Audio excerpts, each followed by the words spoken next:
Format நியூமராலஜியின் அன்பு ரசிக பெருமக்களை சந்திப்பதில் மிக்க மகிழ்ச்சி. எல்லாருக்குமே வாழ்க்கையில ஒரு ஆசை இருக்குங்க. என்னன்னா, நம்ம வாழ்க்கையில அதுக்கப்புறமா நடக்க போற ஒரு விஷயத்த முன்கூட்டியே தெரிஞ்சுக்கிட்டா எப்படி இருக்கும். ஆனா இதெல்லாம் சாத்தியமா? சரிங்க, நம்மால தெரிஞ்சுக்க முடியாது. இதை நமக்கு யாராவது ஒருத்தர் முன்கூட்டியே சொன்னா அதற்கு தக்கவாறு நம்முடைய வாழ்க்கை வழியை நம்மால செவ்வன மேற்கொள்ள முடியும் இல்லைங்களா? இதற்கெல்லாம் வாய்ப்புகள் இருக்கா? இதை தாங்க நாஸ்ட்ராடமஸ் அப்படிங்கிறவர் அந்த காலத்திலேயே சொல்லியிருக்காரு. ப்ரெடிக்ஷன் அப்படின்னு இதுதான் சொல்லப்படுது. இந்த ப்ரெடிக்ஷனை இப்போ நமக்காக யாராவது சொல்வாங்களா? வாங்க நேயர்களே, நமக்காகவே வருகை தந்திருக்காரு ஃபார்மேட் நியூமராலஜியின் தந்தை டாக்டர் மகாதன் சேகர் ராஜா அவர்கள். இன்னைக்கு அவர் நமக்காக என்ன ப்ரெடிக்ஷன் சொல்ல போறாரு, வாங்க கேட்கலாம். வணக்கம் சார். வணக்கம்மா சார், பொதுவாகவே நீங்கள் சொல்லக்கூடிய ஒவ்வொரு கருத்துக்களுமே பார்த்தீங்கன்னாக்கா அது மிகப்பெரிய ப்ரெடிக்ஷனாக தான் இருக்கும். ஏன்னா எங்கள் கூட உட்காந்துட்டு இருக்கிற ஒரு நாஸ்ட்ராடமஸ், ஒரு 100 நாஸ்ட்ராடமஸ்க்கு ஈக்குவலாக தான் நாங்கள் உங்களை பார்க்குறோம். ஏன்னா எங்கள் வாழ்க்கையில் இந்தந்த நம்பர்ஸ் யூஸ் பண்ணி உங்களுடைய வாழ்க்கைகள் இருந்தால், உங்களுடைய டேட் ஆஃப் பர்த் இந்த நம்பர் இருந்தால், உங்கள் ஃபேட் நம்பர் இது இருந்தால், உங்கள் வாழ்க்கையில் இது நிச்சயமாக நடந்தே தீரும் அப்படின்னு நீங்கள் முன்கூட்டியே நிறைய விஷயங்களை எங்களுக்காக ப்ரெடிக்ட் பண்ணி சொல்கிறீங்க. அதற்கான தீர்வுகளாகவும் நீங்கள் மிராக்கலான விஷயங்கள், மேஜிக்கலான நம்பர்ஸ் எங்களுக்காகவே கொடுத்துட்டு இருக்கீங்க சார். அந்த வரிசையில் இன்னைக்கு எங்களுக்காக என்ன ஒரு முக்கியமான ப்ரெடிக்ஷன் சொல்ல போறீங்க? நாங்க எல்லாரும் ரொம்ப அவளா வெயிட் பண்ணிட்டு இருக்கோம். Over to you. பின்னால் நடப்பது முன்கூட்டியே சொல்வது. நாஸ்ட்ராடம்ன்றவர் பல 100 ஆண்டுகளுக்கு முன்னாடி அவர் சொன்னார். அதுதான் இன்னைக்கு நடக்குதான்னு கேட்டாக்கா, உலகம் ஃபுல்லாக பெரிய பெரிய விஷயங்கள் நடக்கிறதெல்லாம் அவர் எழுதி வச்ச புத்தகத்தில் என்ன எழுதினாரோ அது பிரகாரம் தான் நடக்குதுங்கிறது அந்த புத்தகத்தை படித்தவங்களுக்கு இன்றைக்கி தெரியும். நானும் இந்த ஃபார்மேட் நியூமராலஜின்ற புத்தகத்தை கடந்த 24-25 வருஷமாக புத்தகம் வெளியிட்டு இருக்குது. அதில் ஒரு கேப் விட்டு எழுதுவேன். ஒரு 5 வருஷம் எழுதுவேன், அப்புறம் கேப் விட்டுருவேன், எழுதுவேன், அப்படி மாதிரி எழுதுவேன், விட்டுருவேன். அது எங்களுக்கு எழுத சொல்லணும், அது மாதிரி எழுதுவோம். அந்த மாதிரி வேர்ல்டு வைடு நிறைய மெசேஜ் அது மாதிரி போட்டிருக்கேன். நிறைய யார் சொல்லுவாங்க சார் எழுத சொல்லுன்னு சொன்னீங்களே, யார் சொல்லுவாங்களா? அதான் இன்ட்யூஷன் தான் அதெல்லாம். இப்போ ஃபார்மேட் நியூமராலஜி அந்த பவரில் வந்தது தானே. ஏன்னா உலக மனித குலத்துக்கு ஒரு ஃபார்மெட்டை கொண்டு வரணும் அப்படின்னாக்கா தனியும் ஒரு மனிதனால் அப்படிலாம் செய்ய முடியாது. அதை நான் செஞ்சுருக்கேன்னா நான் செஞ்சேன், நான் செய்யலை. அது அந்த பவரில் தான் அது நடந்துச்சு. அதே மாதிரி நாஸ்ட்ராடம்ங்கிறவரும் அப்படி ஒரு பவர் தான் அது நீங்கள் கூட்டி கழித்து பார்த்தீங்கன்னாக்கா அது ஒரு சித்தர்கள் தான். அது மாதிரி தான் சொல்லுவாங்க அவங்களாம்.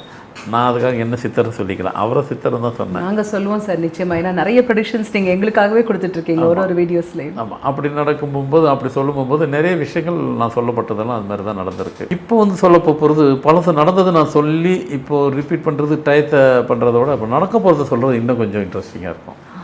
இப்போ உலகம் ஃபுல்லாக பெட்ரோல் கிடைக்கிறது இல்லை, உலகம் ஃபுல்லாக வெறும் கல்ஃபில் தான் கிடைக்கிது எல்லாம் கிடையாது. கல்ஃபை தாண்டி நிறைய நாட்டிலையும் இருக்குது.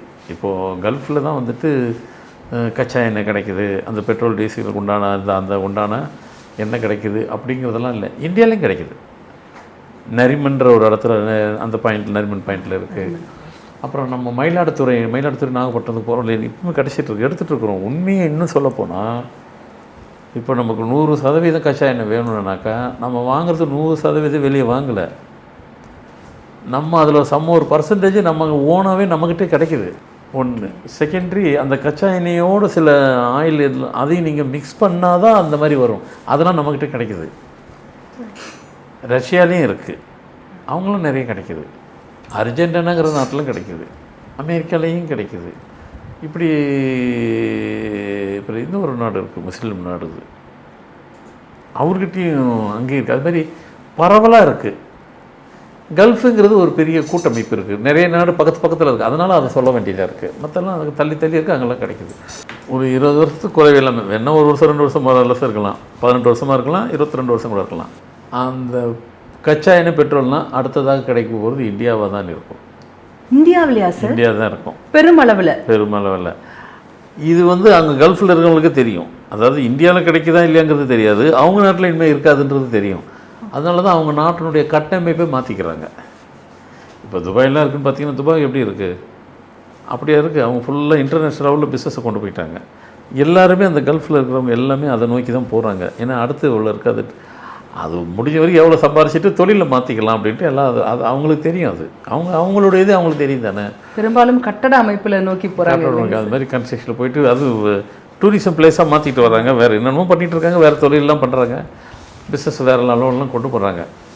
ஸோ அது அவங்களுக்கு தெரியும். ஆனால் அடுத்து இந்தியாங்கிறது தெரியாது. அது வர குறிப்பாக எந்த பகுதி சார் இந்தியாவில்?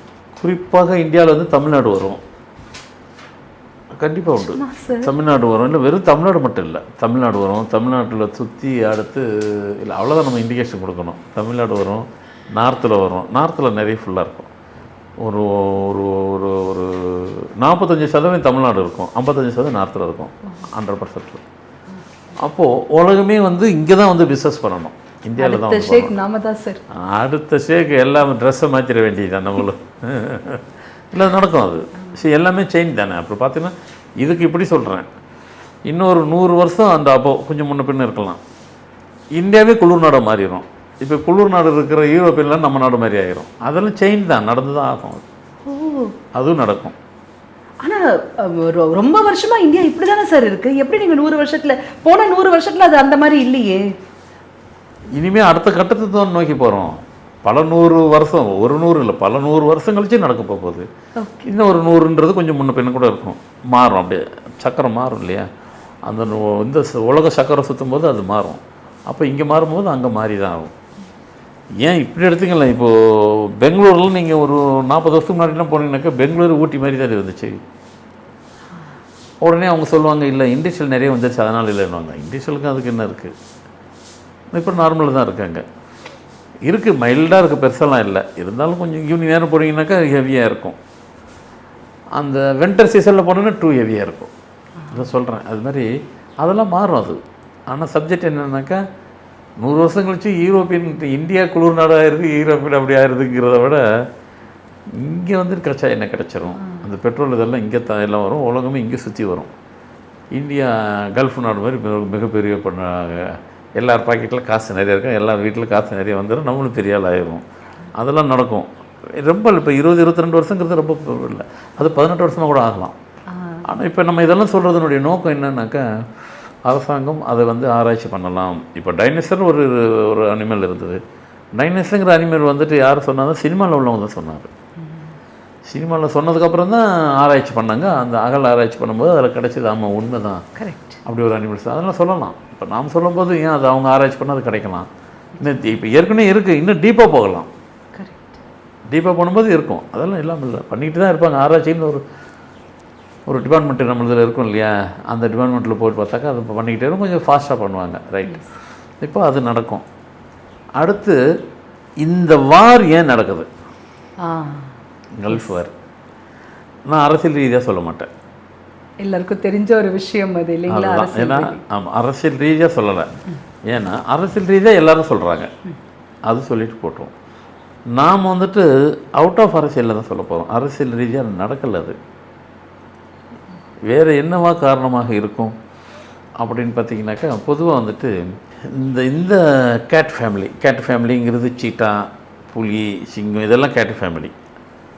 இது வந்து அதிகப்படியாக அது காடுகளில் தான் இருக்கணும், அது வளர்க்கக்கூடாது. நீங்கள் வளர்த்தினாவே ஒரு கட்டத்துக்கு அப்புறம் அதனுடைய தோஷங்கள் ஹெவியாக ஆயிடுச்சுனாவே அவங்ககிட்ட இருக்கிற நல்ல வைப்லாம் அவங்கள விட்டு விலகிடும். அந்த கடைச்சேபம், லட்சுமி கடைச்சேபன்றதெல்லாம் அது அங்கேருந்து விலக ஆரம்பிச்சிடும். அப்படின்னா என்ன அப்படின்னாக்கா, இப்போ கல்ஃபு அங்கெல்லாம் பார்த்திங்கன்னா எல்லார் வீட்டிலையும் கண்டிப்பாக கம்பல்சரி ஒரு சீட்டா இல்லைன்னா ஒரு டைகரு இதெல்லாம் வளர்ப்போம். யாருன்னா ஒருத்தர் வளர்த்தா பரவாயில்ல, அந்த கண்ட்ரி மொத்த கண்ட்ரி அவ்வளோ பேரும் வளர்க்குறாங்க, ஈரானை தவிர. ஆனால் ஈராக்கும் வார் வந்ததே சார், பல வருஷம் இருந்ததே இல்லை. அப்போ வந்துச்சு, அந்த நேரத்தில் வந்துட்டு ஈரானில் இல்லைன்னு சொல்லி அவங்க வளர்க்கலை. ஈராக்கில் வளர்ந்தது அவங்க 2 பேருக்கு தான் நடந்துச்சு. இது இப்போ சொல்கிறது கல்ஃபுங்கிறது கூட்டமைப்பான ஒரு நாடு. இது வந்து இப்போ 3வது 3rd வேர்ல்டு வார் வந்துடக்கூடாதுன்னு சொல்லி எல்லோரும் பயப்படுறது அது நடந்துருமோன்ட்டு டே பை டே ஒரு நாளும் எல்லோரும் பயத்தில் தான் இருக்கிறாங்க. அது வந்துடக்கூடாது, 2 வந்து உலகம் வந்துட்டு தாங்கலை, 3வது வந்துருச்சுனாக்கா தாங்காதுன்னு இல்லை, முடிஞ்சிடும். வருமா வராதா சார்? வரக்கூடாது. இல்லை, நீங்கள் ப்ரெடிக்ட் பண்ணி சொல்லுங்கள் சார். வராது. அதனால் வரக்கூடாமல் இருக்கிறதுக்கு தான் எல்லோரும் முயற்சி பண்ணிகிட்டு இருக்கிறாங்க. ஆனால் வரக்கூடாது. ஆனால் ஒன்ஸ் வந்துருச்சுன்னா அதோட அந்த டேமேஜ்லேருந்து திருப்பி வெளியே வரவும் முடியாது. எல்லாம் கற்காலம் அடிக்கடிக்கு யூஸ் பண்ணிக்கிறாங்களே இவங்களே, அந்த நிலைக்கு போயிடும். ஆனால் உங்கள் ப்ரெடிக்ஷன் படி வராது, 3rd வேர்ல்டு வார் வராது. ஆனால் இவங்க இது மாதிரிலாம் வளர்க்குறாங்க பாருங்கள், அப்போ அங்கே உள்ள லட்சுமி கடாட்சமும் உள்ளே உட்காராது, அது வெளியே போகிறதுக்கு துடிச்சிட்டு இருக்குது. இவங்க அதை வளர்க்கக்கூடாது. இவங்க எல்லா கல்ஃப் நாட்டிலையும் கம்பல்சரி இந்த எல்லா ஷேக்குங்களும் வந்து பார்த்திங்கன்னா மேக்ஸிமம் சீட்டாக இருக்கும், இல்லைன்னா ஒயிட்டு டைகர் இருக்கும், இல்லைன்னா இதுதான் அதிகமாக இருக்கும் டைகர். பூனையும் வருமா சார்? ஏன்னா பூனைனா நம்மளும் வளர்க்குறோமே. அப்படியே பார்த்தா பூனைன்றது இத்தனோண்டு இருக்குது, அது அத்தனை பெருசு. அது ஹெவி. இப்போ அதாவது ஹெவினா அதனுடைய தோஷத்தை எதுவுமே கண்ட்ரோல் பண்ண முடியாதது. அது கம்பல்சரி இருக்குது அவங்ககிட்ட. டோர் டு டோர் மாதிரி இருக்கும்போது அது ஹெவியாக போயிட்டு அதில் வந்து இப்போ பிளாஸ்டாக ஆகிற ஸ்டேஜுக்கு வந்துடுச்சு. அதான் அங்கே அது உச்சத்தில் இருக்குது. அந்த ஒரே காரணத்துக்காக தான் அங்கே வாருன்றது. அது அவங்கள விட்டு விலக வரும்போது அது வாரம் கன்வெர்ட் ஆகுது. அது எப்படி போகும்? வெளியே போகிறதுக்கு எப்படி? வேறு வழி இல்லை, அது வாரம் மாறிடுச்சு. இதுதான் ரீசன். அதனால் அது அவங்க வளர்க்கக்கூடாது. நம்ம நிறைய விஷயங்கள் இப்படி சில பொதுவான சில மறைவான சில மறையான சில விஷயத்தை சொல்லும்போது எப்படியோ அது அவங்க காதில் போய் எப்படியோ போய் சேரட்டுமேன்ற கதை சொல்கிறோம். இது அவங்களுக்கு தவிர்த்துட்டாக்கா சரி வரும். அடுத்து இப்போ இந்த கல்ஃப்லேருந்து ஏன் இந்தியாவுக்கு அப்படின்னு சொன்னாக்கா அது இப்போவுமே மூவ் ஆகிட்டு இருக்குது. அந்த கச்சா எண்ணெய், அந்த பெட்ரோலுக்கு உண்டான அந்த பொருட்கள் எல்லாம் அங்கேருந்து மூவ் ஆக ஆரம்பிச்சிருச்சு. அது எங்கே அந்த பிரயாணம் போகுதுன்னா அது நேராக இந்தியாவுக்கு தான் வரும். இந்தியாவுக்கு தான் வருது, இந்தியாவுக்கு தான் வரும், இந்தியாவுக்கு தான் வந்துட்டுருக்கு. அந்த ஓட்டம் எல்லாம் கடலுக்கு அடியில் அது நடக்கிறது எல்லாம் இங்கே தான் நடக்குது. எர்த்தோடைய பிளேட்ஸ் மூவிங் அப்படின்னு ஜியாலஜிஸ்ட்டும் சொல்லியிருக்காங்க இல்லைங்களா? ஜியாலஜி அது உள்ளே மூவ் ஆகிட்டு இருக்கு. இப்போ செக் பண்ணி பார்க்கட்டும், எல்லாம் இங்கே தான் மூவ் ஆகுது.